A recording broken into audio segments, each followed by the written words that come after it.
saya Datul Fatimah Selina Labichandra dengan NIM 111240150. Hari ini saya akan memaparkan materi HI dari pertemuan 6, di mana hukum internasional yang diampol Ibu Hera. Kita akan masuk ke materi 6, yaitu adalah sumber hukum internasional. Menurut Mokhtar Kusumaatmadja, pengertian di mana jawaban atas pertanyaan di mana kita dapat menemukan hukum dapat berasal dari praktek negara, praktek internasional, praktek entitas selain negara, dan tulisan para pakar hukum internasional. Yang dimana diartikan sebagai tiga, di mana dasar kekuatan mengikatnya hukum internasional, yang kedua, metode penciptaan hukum internasional, dan yang terakhir atau ketiga, tempat ditemukannya ketentuan-ketentuan hukum internasional yang dapat diterapkan pada suatu persoalan konkret. Dan sumber hukum internasional dibagi menjadi dua, yaitu material dan formil. Selanjutnya ada menurut Gigi Starkey, menggunakan istilah materi source yang diartikan sebagai bahan-bahan aktual para lulusan HI untuk menerapkan hukum yang berlaku bagi suatu situasi tertentu sumber HI, yaitu ada 5. Yang pertama ada custom law atau kebebasan, yang kedua traktat, yang ketiga ada karya-karya yuridis, yang keempat ada keputusan-keputusan pengadilan badan arbitrase, dan yang terakhir kelima adalah keputusan atau ketetapan organisasi-organisasi lembaga internasional. Dan menurut Mokhtar Kusumaatmadja, sumber hukum internasional adalah sejumlah ketentuan yang terdapat dalam Pasal 38 ayat 1 ICJ Statute yang terdiri dari ada 4. Yang pertama perjanjian internasional, yang kedua kebiasaan internasional, yang ketiga prinsip-prinsip hukum umum, yang keempat keputusan pengadilan, dan ajaran para sarjana yang paling terkemuka dari berbagai negara. Perjanjian internasional menurut bahasa lain seperti ada treaty, agreements, statute, declaration, maupun covenant. Dasar hukum internasional adalah Konvensi Wiener 1969, yang dimana perjanjian tertulis antar negara. Selanjutnya kita akan masuk ke pembahasan dari presentasi kelompok, ada 5 kelompok.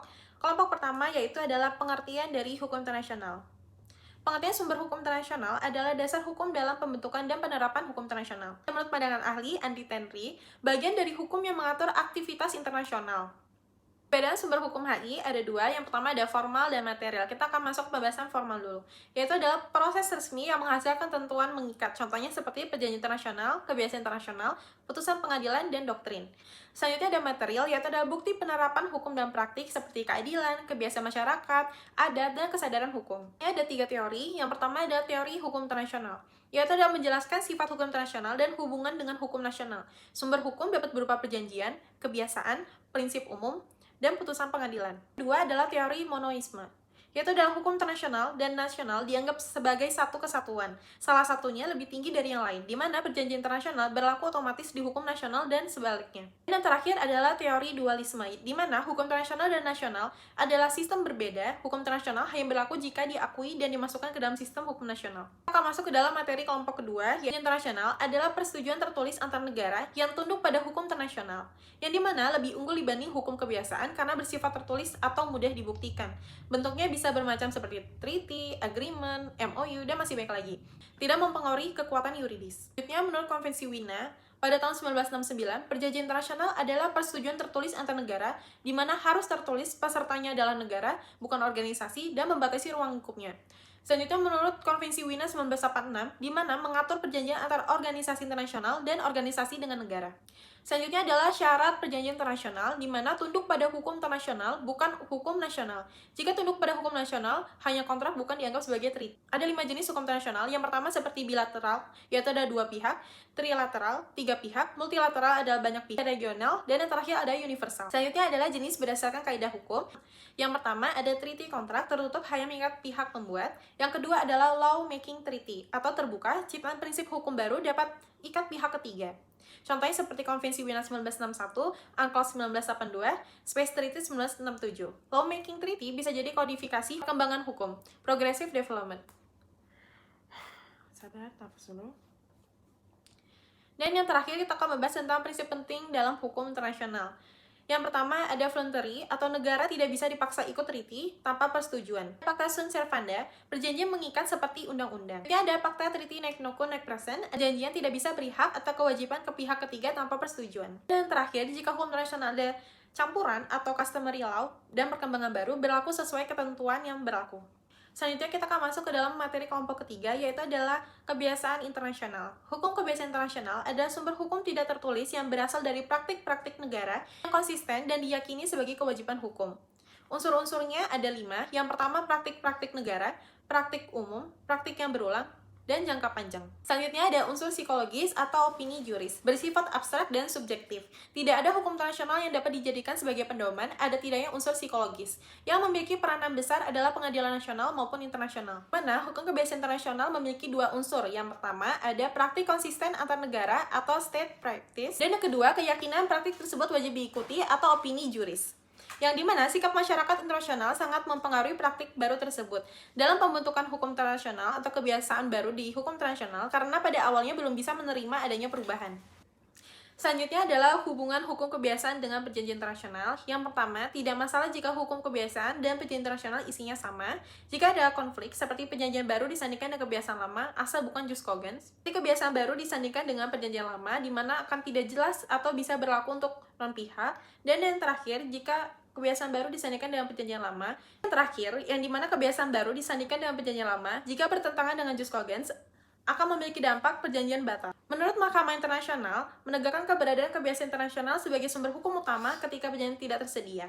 Jus cogens adalah aturan-aturan hukum internasional yang dimana berupa larangan penggunaan kekuatan militer, senjata, genosida, larangan penyiksaan, kebebasan laut lepas, juga prinsip persamaan kedaulatan. Nah, seperti prinsip lex posteriori, derogat lex priori, yaitu adalah perjanjian terbaru mengesampingkan perjanjian yang lama. Jika berbeda, pihak konflik diselesaikan berdasarkan perjanjian yang sama-sama diikuti. Konflik antar treaty tidak ada hierarki tetap. Selanjutnya ada berlaku dan mengikatnya perjanjian, seperti entry into force, kapan mulai berlaku, bound, kapan negara resmi terikat, dasar konvensi Wiener 1969, pasal 24 ayat 1, berlaku tergantung isi ketentuan atau kesepakatan antar negara. Berlakunya perjanjian yaitu ada seperti berlaku segera setelah penandatanganan atau berlaku 60 hari setelah penandatanganan, berlaku setelah terkumpulnya 30 piagam ratifikasi, berlaku setelah 30 hari setelah terkumpulnya 60 piagam ratifikasi. Akan masuk ke dalam materi kelompok 4, yaitu adalah sumber hukum terakhir secara resmi. Di mana sumber hukum terakhir secara resmi memiliki prinsip umum hukum sebagai sumber hukum terakhir dalam hukum internasional. Hukum terakhir secara resmi adalah prinsip umum hukum, General Principle of Law, sebagai salah satu sumber hukum internasional menurut pasal 38 ayat 1, Statuta Mahkamah Internasional atau ICJ. Di dalam hierarki sumber hukum internasional, prinsip umum hukum sering disebut sebagai jalan terakhir atau sumber hukum terakhir secara resmi karena dipakai jika terdapat dua ketentuan, tidak ada perjanjian internasional atau treaty, dan yang terakhir atau kedua, tidak ada kebiasaan internasional customary law.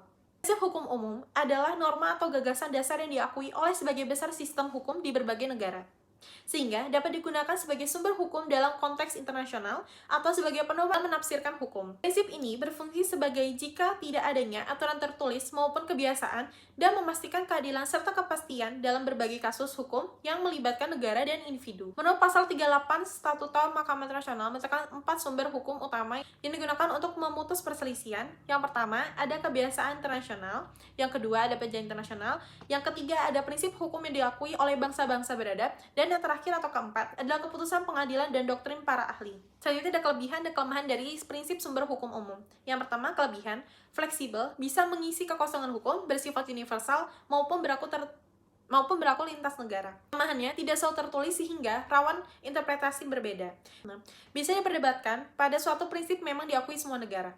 Selanjutnya kita akan masuk ke dalam materi terakhir kelompok 5 dengan judul putusan pengadilan dan doktrin. Pertama, apa sih itu putusan pengadilan? Putusan pengadilan dalam pasal 38 Statuta Mahkamah Internasional disebut sebagai sumber hukum tambahan bagi sumber hukum di atasnya. Namun tidak berarti bahwa putusan pengadilan mempunyai kedudukan yang lebih rendah dari sumber-sumber hukum di atasnya. Dan peranan putusan pengadilan ada 3. Yang pertama sebagai sarana pembuktian hukum, yang kedua sebagai bukan presiden mengikat, yang ketiga mempengaruhi perkembangan hukum. Kita akan masuk ke dalam doktrin. Apa sih itu doktrin? Doktrin adalah atau ajaran para ahli berfungsi terbatas hanya dalam analisa-analisa fakta, pembentukan pendapat serta kesimpulan yang mengarah kepada terjadinya tren atau kecenderungan dalam hukum internasional. Sekian yang bisa saya sampaikan, semoga bermanfaat. Terima kasih teman-teman.